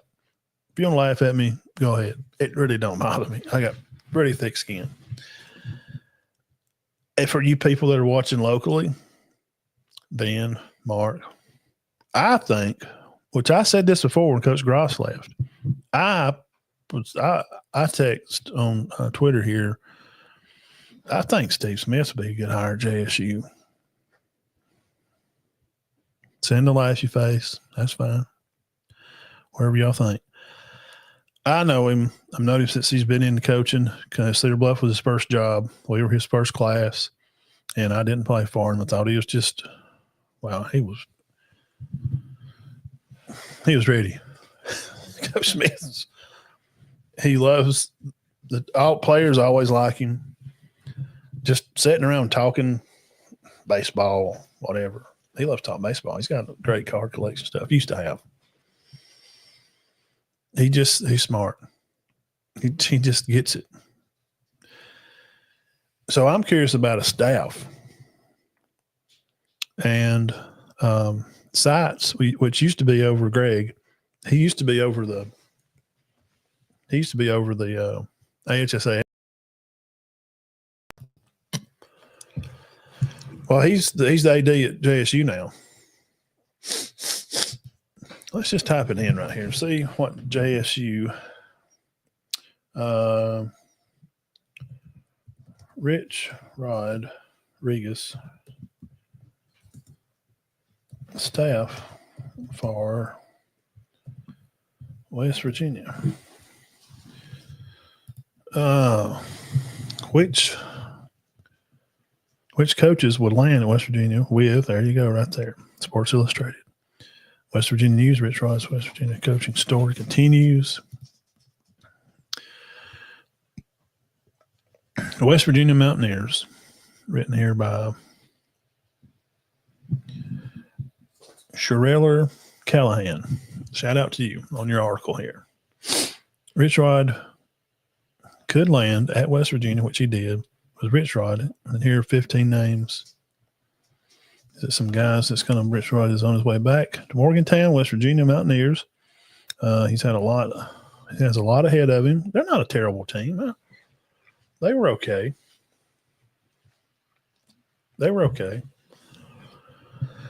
Blah, blah, blah. Could populate Rich Rod's Intel staff. Here's some names to look for his staff. Okay. Here's some names, guys. Breaking news. Who's Rich Rod taking with him from Jacksonville State University as he's taking on the Gamecocks to win their first conference title in so many years? Pat White, free agent. One of the greatest players, maybe one of the greatest ever to put on the old gold and blue. Could be looking for a new job. Especially could see White reunite with his college head coach. Still have a few years of coaching experience under his belt. Spending time at Alcorn State, South Florida, Alabama State, and Los Angeles Chargers. And he was on the Pat McAfee show when Pat and them did their game day, whatever, out there. Rod Smith, he is the quarterback coach. He's been tagged as the interim coach at JSU right now. He's the offensive coordinator. He may want to go with him. Taylor Allen, West Virginia quarterback coach. That'd be a guy that he wants to keep on there with him. After leaving West Virginia in 2020, he became a quarterback's coach at Jacksonville State for 2 years. And one was with Coach Rich Rod. Allen is well thought of in the coaching industry. It'll be worth keeping in place and considering his relationship with the current roster. Travis Trickett, free agent. He's the Trickett is, and his father, Rick Trickett. Man, what a name that is. Rick Trickett, to the office, please. Rick Trickett, to the office. Rick Trickett. Have a long-time relationship with Coach Rodriguez. Last 5 years student assistant from 03 to 07. Okay. West Virginia running backs coach and interim there now, I guess. Chad Scott. Players like him, it says. Not only has been phenomenal as a developer of talent, but he's one of West Virginia's best recruiters. I would be shocked if Rich Rod did not at least sit down and have a conversation with him. Sure. Tony Dews, New York Jets running back coach. Okay. Has a long history with Coach Rich Rod. Ryan Garrett, he's the wide receiver coach at Jacksonville. There's some guys that may be taking with him. Garen Justice, SMU assistant head coach. Mm-hmm. May bring him in. Spent some time briefly on the staff as assistant at Arizona in 2017. Justice played for Coach Rich Rod there, okay? And then the Jacksonville State offensive line coach, Rick Trickett. He is line of coaches in his games. He's coached at Mississippi State, Auburn, LSU, West Virginia, Florida State, and JSU, and several other stops. Over 35 of his offensive linemen have reached the NFL. Now, are you paying attention? I just told you how you win football games. Dominate the line of scrimmage, play defense. And old Coach Rich Trickett right here is seem to know what he's doing. That's a lot of guys in the NFL. West Virginia's line coach as well, Matt Moore, Blaine Stewart, their tight end coach, Will Green, a defensive line coach.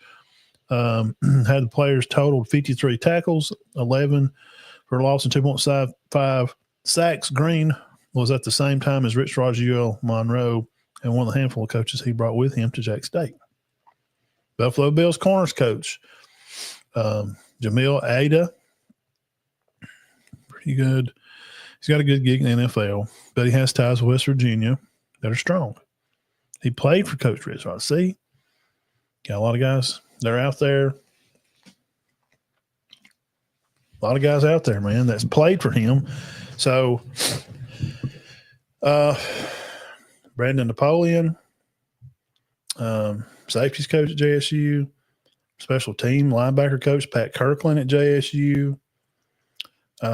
He does have the decade 70-41 record since taking over responsibility of special teams unit at Jacksonville State. He's produced one of the best punt and kicker cover units in Conference USA and in the country. In his first year of the job, the Gamecocks ranked 4th nationally in net punting, 10th in kickoff returns, and 7th in block punts. Hold on. So there's some names. It sounds like a lot of ex-players and some other coaches that he's coached with there at Jacksonville may want to trickle over there to West Virginia, go to a bigger school. Weather-wise, it'd be kind of the same. They have probably harder winters, probably being up there in the hills of West Virginia. Mark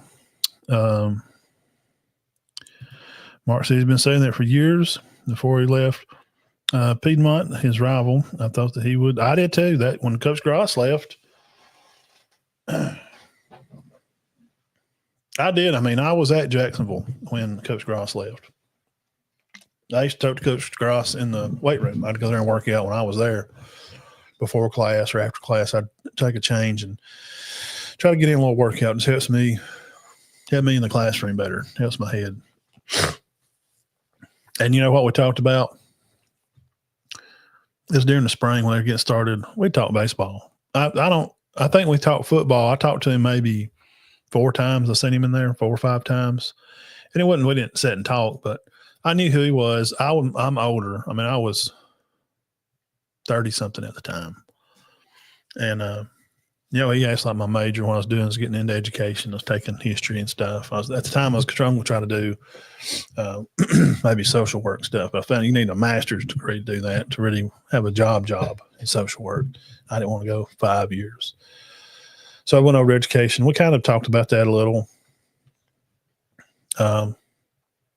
And, Steve's name would come up, and of course he knows who Steve Smith is. Coach Gross knew who he was. But I think at the time, Coach Smith he won he'd only won maybe 2 at the time or 3. So he was kind of in the middle of a big run there at Piedmont, and he didn't want to leave. Let's see, Prattville head coach. Yeah, I did. I just read that. I think I shared it a while ago. Goodaville head football coach, and current Carver Montgomery head football coach. Yep, Hoover expected. Yep, Chip is going to be their head coach at Hoover. They took the interim tag off. They did. So, and Rich Rod make West Virginia. Let's look at their schedule. What the hell they?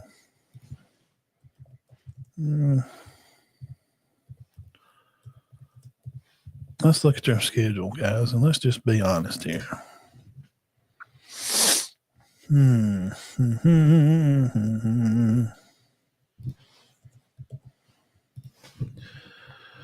Well, look at last year first. 2024 schedule. Lost to Penn State, went there in the playoffs. That's not terrible. It's not a terrible thing to lose to a team that's in the playoffs, which I don't think they're very good, but what I know. Lost to Pitt, close game. Well, they did beat Kansas, and Kansas, I know, turned out terrible. If they went on a run there, they were just waxing people, man. If you were in the top 25, you did not want to play Kansas, bro. They got hot there for 3 weeks in a row. First team ever to beat 3 top 25 teams in a row while none ranked. Oklahoma State, golly, they fell off the shelf, didn't they? Man, I had their tailback. Well, bro, he had him for a black horse for a dark horse for the Heisman. Ollie Gordon III, nothing. We didn't hear anything. They did win that one. They lost 2 in a row to Iowa State, which they played for their conference. They lost to K-State bad. Probably shouldn't have lost that. Went to Arizona, won. Beat Cincinnati, and then lost to Baylor, 49-35. And then beat UCF. Went to Texas Tech, lost bad. Texas Tech was not good. So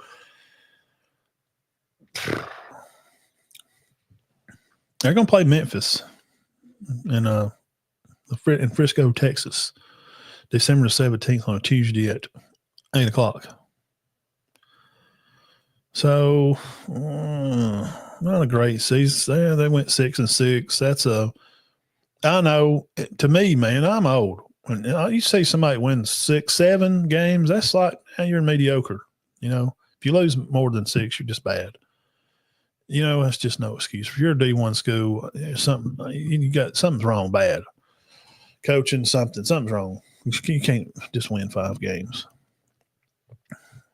So 6-6, 5-12 in the conference.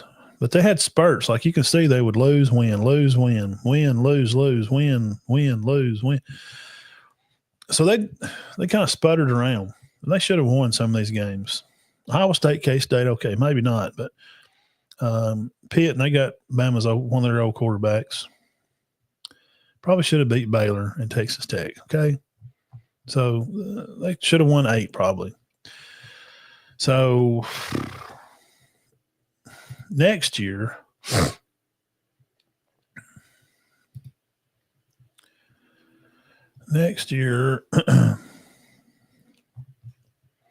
let's look at next year.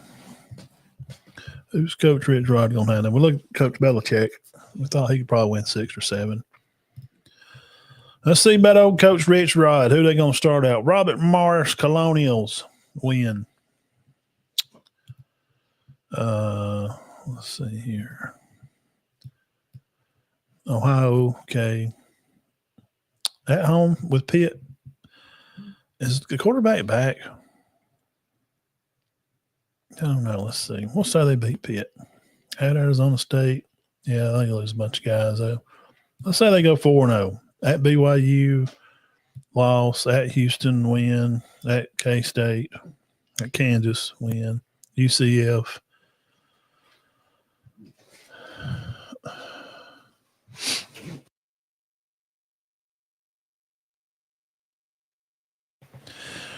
UCF, say win. Utah, they're a mess out there. Colorado, loss.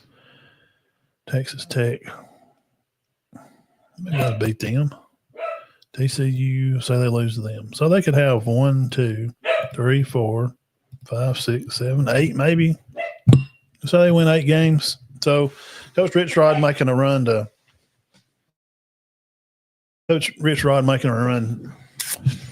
7, 8 games. He may win 7 out there. So if he improves 1 game, maybe he could. Maybe he could.